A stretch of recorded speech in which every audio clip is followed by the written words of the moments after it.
èmi ṣe dáadáa tí ò ló ń kà fún ó ní ẹ fẹ́ sàtọ́gẹ́ gbà lọ́wọ́ mi ò mọ ibi tó kó àwọn tó kù sí mi màá tó fún bọ́ mo ṣe mọ méjì mo màá tó gba méjèèjì yẹn lọ́dún yẹn lọ́rùn national secretary l'Abuja Adoyaro Abadoyaro kọ́ ló kọ́ ni mo kọ́ rí kọ́ ẹ̀sùn kan lọ́wọ́ ẹ̀ ó wá ní kébì gbé lọ ọmọ ìyá ìdààmú tó bá mi lórí mọ́tò tí mo sọ ìdágbára gan tàbá gbé mọ́tò d'Abuja ní Adoyaro bá ní òfin mọ́tò tàn gbé wa mo bá ní kẹ́ni tó gbé lọ́ máa gbé bọ̀ wọn kọ́ sọ́run ti gba mọ́tò lọ náà ni mo ní láti lọ ra Sienna mi mo gbé lọ fún Adoyaro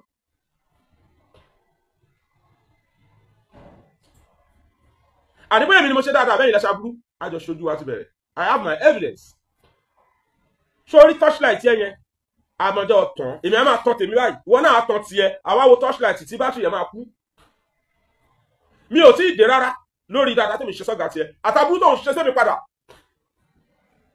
mo tún lọ ṣe fẹ́ǹsà kan bíi blue color báyìí tá a gbé lọ lọ́jọ́ yẹn ẹ mọ̀ pé mi ò sábà ń wo social media mẹ́ẹ̀ bí èlò kan gbèmí jákèjì pé òun ti rí fẹ́ǹsà wọn post ẹ̀ birthday gift fẹ́ǹsà tá a gbé lọ lánàá wọ́n pe gẹ́yẹ̀ báyìí ọmọ ní tíátà báyìí wọ́n pè ní Aisha kìíní kan náà máa ń pe gẹ́yẹ̀ òun ló ṣe kìíní láìpẹ́ yìí nìbàdàn tán ló ṣí ṣọ́ọ̀bù aṣọ nìbàdàn gẹ́yẹ̀ yẹn lọ gbé fẹ́ǹsà tó ń sọ fún ṣe Aisha làwà fẹ́ǹsà mi wà lọ́wọ́ ẹ̀ tí ó wáyé pé mi ò mo ti kówé fún nígbà ẹ̀ máa gbà padà èmi ni mo ra fẹ́ǹsà tó gbé fún àwọn ọkọ̀ nígbà rí yẹn náà ló ṣe ń gàgà ló pòsì fẹ́ǹsà mi mo ní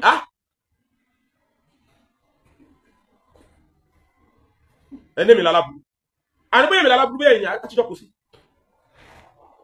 ọmọ ẹ̀tọ́ ń ta fẹ́ǹsà tẹ́mà ni màá kó fẹ́ǹsà bí ẹni pé ní lọ́ra ẹ̀kọ́ àti gúgúrú wá. Hi everybody, my name is Aisha Lawal. So initially I did not want to say anything on this particular matter. This matter has been flying around, this crappy matter has been flying around. But mi ò fẹ́ sọ̀rọ̀ mo wò pé gbogbo nǹkan kọ́ lè máa ń fèsì sí. Àmọ́ mo notice wípé ó di dandan kí n sọ̀rọ̀ báyìí nítorí àwọn customers mi, àwọn olólùfẹ́ mi, àwọn aunties mi, àwọn àbúrò mi, àwọn ọmọ tí mo bí náà. So that tó bá di ọjọ́ iwájú wọn ní sọ pé àyè dákẹ́ torí mo notice wípé ní 2025 tá wà yìí internet ti dé level tó yẹ pé tó ń bá sọ nǹkan kan tó ń fẹ́ sòkun ẹ tó fèsì á dàbí ẹni wípé lóòótọ́ ó ṣe ni. Ẹ má wá gbàgbé o ibi tí mo pálí ayé mi dé mi ò kí n ṣe ọmọ kékeré. Tí n bá jáde láti wá sọ wípé ọ̀rọ̀ ò rí bẹ́ẹ̀ ni o kò sẹ́ni kankan tó máa nà mí lẹ́gbà tó bá yẹ kí bẹ́ẹ̀ ló ṣe rí. Ó dá mi lójú pé láti ìgbà tí ẹni tó bọ́ síta tó fi ẹ̀sùn yìí kàn mí mo wà very sure 100% sure pé ẹni kan máa ti pè wọ́n o wípé ẹ ti dọmọ pọ̀ ní wọ́ọ̀dù o pé Aisha làwọn àtẹmú yìí kò sí tó kàn àbó nǹkan náà fún un mo mọ̀ lọ́pọ̀ ara wọn wọ́n mọ̀ wípé àwọn ṣe mistake pẹ̀lú nǹkan tó sọ yẹn but torí pé wọ́n máa ti lọ́kọ̀ ara wọn pé ṣèbóbìnrin lásán ni kí ló fẹ́ ṣe actress ni kò sí nǹkan tó máa fà wọ́n jẹ́ ọ̀rọ̀ yẹn dẹ̀ ti go viral ó ń dùn mọ́ wọn ọmọ ṣe máa padà mọ́ tí wọ́n sọ̀rọ̀ wọ́n dákẹ́. Now note, I studied law for 7 years. Owó náà fi tọ́ mi. Private university ni mo lọ. For this reason, pé mo máa ka law fún odidi ọdún méje gbáko. Ó yẹ kẹ́ mọ̀ pé the law will take its course lórí ọ̀rọ̀ máa nìyẹn. Ẹgbẹ́ yín sẹ́gbẹ́ kan. Now, moving forward lórí ọ̀rọ̀ Venza. Èmi Lawal Aishat Ọládùnní tó ní shop aṣọ sí Ìbàdàn according to him. Mi ègún Venza rẹ̀. Mi ìra Venza rẹ̀. Mi ò wárí. Mi ò fúnyàn rí. Tá bá wá rẹ́ ní kankan tó sọ pé bí a mo fóun ní Venza rí. Ẹ má bò mí o tẹ́ bá bò mí Ọlọ́run ní bó àṣírí ẹ jáde kẹ́ wá sọ. Mi ò ta Venza rí. Tá bá rẹ́ ní kankan tó sọ pé wọ́n ta Venza kan fóun, èmi ni mo fóun, àbí mi ni mo ta fóun. Tẹ́ bá bò mí Ọlọ́run ní bóyin ẹ jáde kẹ́ wá sọ. Tá bá rẹ́ ní kankan tó sọ pé mo ojú mi báyìí ni wọ́n ṣe fún ní Venza, àbí mi ni mo wà lọ fún, àbí mo wà níbẹ̀. Tẹ́ bá bò mí Ọlọ́run ní bóyin gbogbo àṣírí yóò ní bò lágbára Ọlọ́run. Ẹ jáde kẹ́ wá sọ. Tí a bá rẹ́ ní body tó sọ pé mo rántí nígbà tó ń ṣe bá dé ńjọ́ kan tó torí bí mo Venza. Ẹ jọ̀ọ́ ẹ wá sọ o. That has never been my car. Mi ò gún rí, mi like ẹ rí. Àwọn ọ̀rẹ́ mi tó súnmọ́ mi mọ̀ pé kì í ṣe mọ́tò mi. And besides, please you people should put some respect on my name. Venza gan kéré sí nǹkan tí mò ń gún lọ́wọ́lọ́wọ́ báyìí. A wá lè sọ o tó bá wá jẹ́ wípé bóyá ẹ̀rùn lọ́kọ̀ ara yín pé bóyá mo mú Venza ọ̀hún bóyá mo sún níná ó yóò ti sú mi àbí mi fẹ́ káwọn èèyàn rí lọ́wọ́ mi nígbà tí mi ṣe wèrè mi ò sún Venza náà rí ṣẹ́wárẹ́ ni tí wọ́n sọ pé wọ́n fún mi ní ẹ̀bùn yìí èmi àti wọn ò ní relationship tán lè fi fún mi ní ẹ̀bùn tó tóbi tó yìí o èmi àti wọn ò ní relationship tán lè fi wò pé Aisha mo pin lájúrú mọ́tò yìí ó lè dọ́là kàríyàn fún mi mọ́tò bọ́ lọ́wọ́lọ́wọ́ báyìí that has never happened ìyẹn bẹ́ẹ̀ yẹn ṣé wá rí gbogbo ẹ̀yin tẹ́ ẹ nífẹ̀ẹ́ sí kẹ́ ẹ máa fi ẹnu àbùkù bá tọmọlàkejì yín jẹ́ látara nǹkan àbùkù tẹ́ bá gbọ́ tẹ́ ẹ dẹ̀ ṣe findings yín tẹ́ ẹ ń dìde tẹ́ ẹ ń jẹ́rìí èké lórí ọmọlàkejì tẹ́ máa ti sáré kẹ́ kámẹ́rà síwájú ẹ rántí pé ẹ bímọ ẹ dẹ̀ rántí pé ẹ̀yin náà ní ayé títí yín ṣé rí makanmakan lóye ń kan ni níjọ́ tí oríire bá kan ẹ̀yin náà ẹnìkan á dìde ìjẹ́rìí èké yẹn náà fẹ́yìn náà lágbára Ọlọ́run kò ju bẹ́ẹ̀ yẹn lọ. And for young girls out there, majorly because I have sisters, younger sisters and cousins and nieces and the likes, I'm going to say this. Ẹ wò, ẹ má lọ fara ṣòfò pé torí pé ẹ believe pé bóyá ẹnìkan ló ṣe nǹkan kan fóbìnrin. Irú obìnrin ṣe rere. Níjọ́ tí mo ti wọ night bus lọ sí Aba kò sẹ́ni tó gbé mi ńgbà yẹn. Ẹ lọ bèrè lọ́wọ́ àwọn tó mọ̀ mí dáadáa tá jọ ń wọ mọ́tò lọ Aba tá máa wọ mọ́tò adìyẹ sùn lọ sùn bọ̀. Nígbà tó ń yield nísìnyí ẹ má yẹ kàn gbé pé ajá lọ́bọ̀ fún yín pé ọkùnrin nìkan ló ń ṣe nǹkan fóbìnrin. Irú obìnrin ń ṣe dáadáa. See, when we sell movies to Amazon, Netflix, they pay us in dollars. And Shirire, please be focused. Ẹ má yẹ kàn distract yín. I've seen so many people, more than business owners, not talk they are making us look like ẹni tí ò mọṣẹ́ ṣe. My dear, lọ wá ṣe kú ṣe ọwọ́ ẹ̀ àbí kò re-strategize kò dẹ̀ bèrè fún àánú Ọlọ́run. Irú obìnrin ń ṣe rere. See, I might not be able to say more than this in this video because the right step will be taken. Note, like I said, I studied law. But I'm doing this video for the sake of my customers, my sisters, my aunties, for all the trolls that have bullied them on my behalf. Dansaki gbogbo yín, ẹ máa wo bó ṣe máa kàn yín padà. Ẹ máa gbélé gbọ́. Dàbọ̀. Ayé pàtí gúgúrú wá. Fóònù tí mo mú dání. Ọ̀gá mi ó gbà more than 10 lọ́wọ́ mi. Fóònù yìí. Olúṣesí Ìkẹjà. Mo gbà ní fóònù lọ́yẹ̀ mo fẹ́ lè sàkóòlù. Tọ́lá ìpè báyìí Olúṣesí ní wa ní kókó wá. Fóòdì. Mi láìkí fóònù ìgbà yẹn. Wọ́n gbà tí mo rà títí tí mo rà fún mi náà bínú kẹ wà. Ó ṣe pè fún mi náà ni. Ó dẹ̀ ní máa ra fóòdì wá èmi náà tẹ́ bá lọ rà. Mo fi ra fóònù yẹn lọ́dún yẹn lọ. Legacy. À ń retí ẹ lẹ́rọ̀lẹ́. Wàá bá mi lákọ̀. We have just started. Tó wá pé a ṣẹ̀ṣẹ̀ bẹ̀rẹ̀ ní tí ìrìn kankan màá bẹ̀rẹ̀ pẹ̀lú yín gidi gan. I have the time. The only person tó lè stop me ni state chairman. That's the only person can stop me. Màá expose gbogbo aburú tẹ́ ṣe. Pé ẹ pè mí lálábùrú èèyàn. Màá expose gbogbo aburú yín pátá. Àfi tí n bá mọ̀ tí mi dẹ̀ evidence ẹ̀ lọ́wọ́. Mo ti ń package gbogbo evidence gbogbo mọ́tò mi tẹ́ fọ́ ó wà lọ́wọ́ mi. Gbogbo mọ́tò mi tẹ́ sún ó wà lọ́wọ́ mi. Ilé epo mi tẹ́ bàjẹ́ ó wà lọ́wọ́ mi. Ọmọ tẹ́ pa kéèsì ẹ̀ wà nílẹ̀. Gbogbo evidence yín bàbá yín package ẹ̀ pátá. I will not take it minor with you people. I'm ready with you. I have the capacity.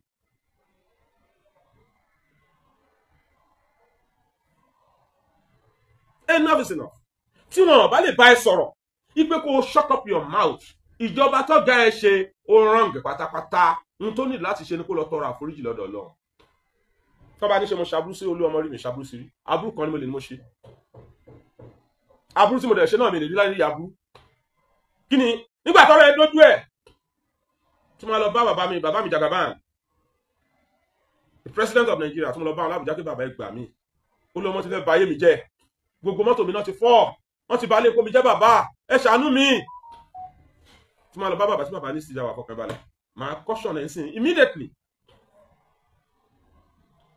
Bàbá ní kí n máa lọ kí n fọkàn balẹ̀ kò sí problem. Mo á kò lọ́dọ̀ bàbá. Àìsí ìdèbí airport tí mo ti máa wọ flight dé Èkó padà. Wọ́n tún ti pè mí pé màmá ẹ pé kí màmá ẹ má wá ṣọ́ọ̀bù mọ́ látọ̀lá lọ o. Wọ́n máa pa o. Mo ní ìyá mi again. Kí ló tún dé? Mo wá níbi tọ́rọ olómọdé yìí. Ọ̀rọ̀ olú ọmọ yìí ṣe sọ fẹ́yàn mọ́. Ó ti di pé ọ̀rọ̀ mi ò ṣe é sọ fẹ́ ènìyàn. Ọlọ́run ni mo lè sọ fún. Wọ́n ní màá lọ fẹjọ́ olú ọmọ sùn Ọlọ́run. bóyá mo lè sọ pé burú kan ṣe tí mo ṣe fún díẹ̀ mi ìdẹ ṣáàbù mo lọ fẹjọ́ ẹ̀sọ́ lọ́hùn nígbà tí mo dé Èkó padà mo sọ fún alájà pé má lọ ṣọ́ọ̀bù mọ́ ọ́n fẹ́ pààyàn mo sọ fún ọlọ́pàá mi ẹ̀dúró tí alájà ń lé wọn gbọ́dọ̀ jáde mọ́ wọ́n wà ní complete 3 months wọn jáde mọ́. mo ra tíkẹ́ẹ̀tì mo lọ bá Ọlọ́run ní Kábà mo ní ìwọ Ọlọ́run mi ìwà torí kankan torí Ọlọ́mọ ni mo ń tà wá mi ò mọ̀ bóyá ó pé méjì àbí ó pé méjì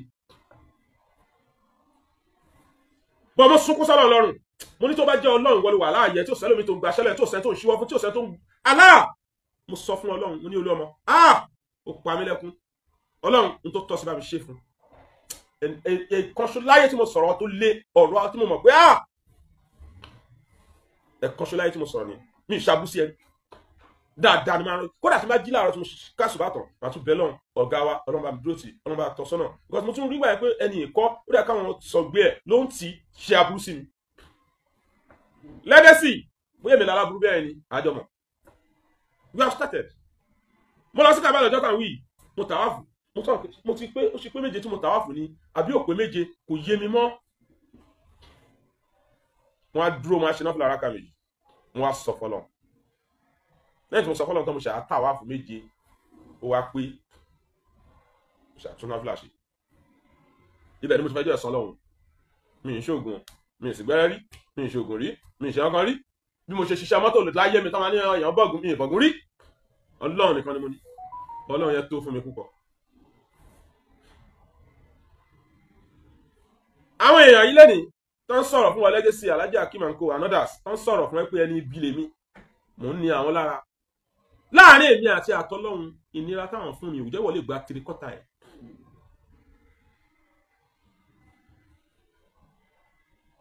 ṣùgbọ́n ṣá kí ni mo ṣe mo gbà fọlọ́run tó pé mo rí pé agbára mi ò ká ọgbọ́n mi kọ́ Ọlọ́run nìkan náà ló dìde ìrànlọ́wọ́ sí mi nígbà tó Ọlọ́run dé orí pé ogun yẹn ṣe dìde sí mi gọ́ọ̀mù Lagos state gbogbo ọmọ bàbá ètò gbogbo ọmọ politics leader wọ́n fèsì ẹ̀kú sẹ́ẹ̀ lọ́dámà ní ìpadà báàmìs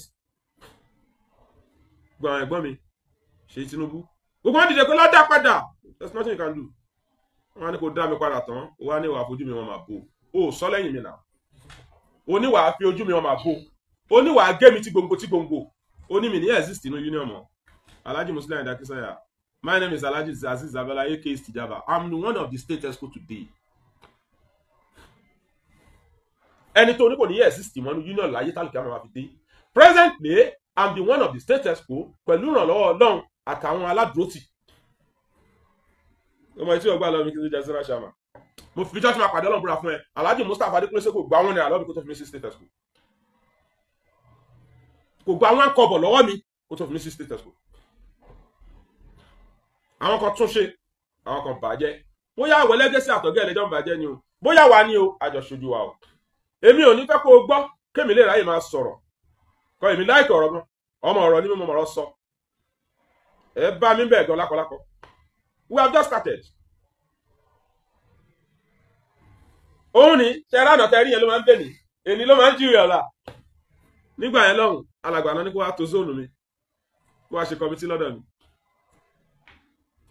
lẹ́ni èmi lọ́lọ́run ní kí n wà lọ́dọ̀ alàgbà kí n máa tó ọ̀dọ̀ ẹ̀ lọ́wọ́ bọ́ èmi ò fi aburú san aburú iṣẹ́ tó ga mi rán mi ni mo lọ ṣe ń bẹ̀ mi ṣe kankan tó ju aburú mi ìdẹ̀ ní ṣé tí máa fi kú láyé. wọ́n ní zóònù márùn-ún ẹ lọ pín sí 10 zóònù tèmi nìkan pín sí 4. mo pe alàgbà ó ní alàgbà kí ló dé tó fi ṣe léyìí ó ní directive ni ó ní kódà òun tún help mi ni ó náà ní branch mi nìkan ní kò fi ṣe zóònù fún mi. nígbà yẹn mo ní 27 units àwọn alàgbà yọ 25 units kó mbẹ wọ́n fún mi ní 2 units èmi náà rèé lẹ́ni o èmi ọmọ ọjọ́ òun yẹn rèé o tẹ́ ní kò lè jẹ́ nǹkan kan mọ́ ohun tí mo ti jẹ́ kí n tó dẹni union ẹ̀ wá ní mi ní jẹ́ mọ́ ṣẹ́yìn lẹ́fẹ́ dá mi dúró ni ẹni tọ́lọ́ bá fẹ́ fi hàn lórí ilẹ̀ kò sẹ́ni tó lè panú ẹ̀ Ọlọ́run ti níwọ̀n Ọlọ́run lọ́ba tó máa ń fi hàn Ọlọ́run lọ́ba tó máa ń fi hàn sípò òun ló ń yọ ní nípò òun lálágbára lórí gbogbo nǹkan ẹ̀yin ò nágbára ọ̀lẹ́ni níbo la wà à ń response yẹ ọ sọ pé ẹni aburú ni mí ọ̀bàyéjẹ́ ni mí ìkà ni mí jẹgúdújẹrá ni mí bóyá mi ni àbẹ́yìn ká máa bá lọ báyìí sìn mi sí lo 2 hours mo sì ní àsìkò ẹ fọ́ fóònù mi ẹ fọ́ sí 4 lẹ́yìn tẹ́ fọ́ sí 4 tán kọ́ ẹ fún àwọn tí zone wà viable ní esco 11 ẹ fẹ́ mi ní 18 esco ẹni gbogbo ọ̀nà tí wọ́n bá lè gbà wọ́n á kó gbogbo ayé assassin Lagos State wọ́n á kó wọn sọ́dọ̀ mi wọ́n kí ló kọ́ lọ́hùn